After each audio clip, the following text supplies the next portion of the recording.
for coming on tonight. I'm just going to throw it to you. You've been watching. Pleased to be here, Tucker. Thank you. What do you make of this?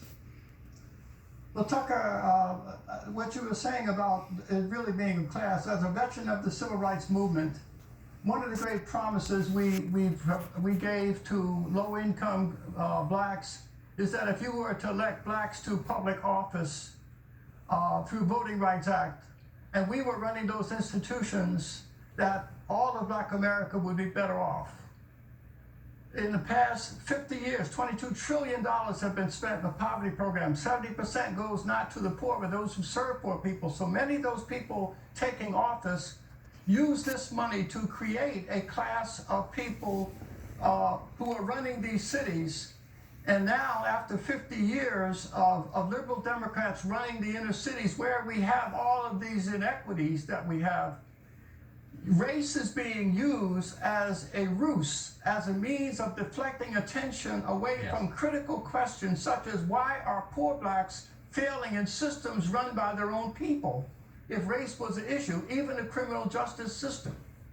And if we continue to look at life through a racial prism, when evil wears a black face, it will escape detection and therefore correction. But how damaging is it to our society for leaders to effectively incite racial division and hatred in order to cover their own failures? That seems like a very reckless thing to do. It is worse. I mean, when you have low-income people in these, people like in the Phillips section of Minneapolis, and these are ethnic neighborhoods, business centers that have been wiped out. People cannot get to the stores now, and they're crying out, and they're saying, when everyone goes home and the cameras are gone, and the civil rights, Grace Reeving celebrities, have done what they have done, low-income people are the ones who are suffering and already, and they will continue to suffer. And that's why we must confront this and not allow race. We must deracialize race, and we must desegregate poverty. And that's what the Woodson Center is committed to do, working with the least of God's children to give them an opportunity to create solutions from the bottom up. But it is not race. I don't know what systemic racism is. Maybe someone can explain what that means. It's a way to make people be quiet and stop asking questions about economics, as far as I can tell. So, but I just have to ask you, since you've been involved for 50 years, as you just said, and you were involved in the original civil rights movement, how does it feel to look back at the original goals of the movement and then to see people like Shaun King use the phrase civil rights activist in reference to himself? Is that bewildering to you? It is bewildering and also painful, because I left the movement because I realized that many of the people who suffered most, poor blacks, did not benefit from the change. That their demographics was used by some of those leaders. It's more class than it is race. Yeah. And so they used it, and now race is being used to deflect attentions away from the failures of people running those institutions. The question is, why are black kids failing in school systems run by their own people? When Eric Holder was a U.S. attorney in Washington, D.C., a lot of young people were shot by the police, but they were black police shooting black kids, and not one was prosecuted. But there was no public outcry, because as long as illegality or evil wears a black face, then it escapes detection. And that's what's wrong with looking through life through the prism of race.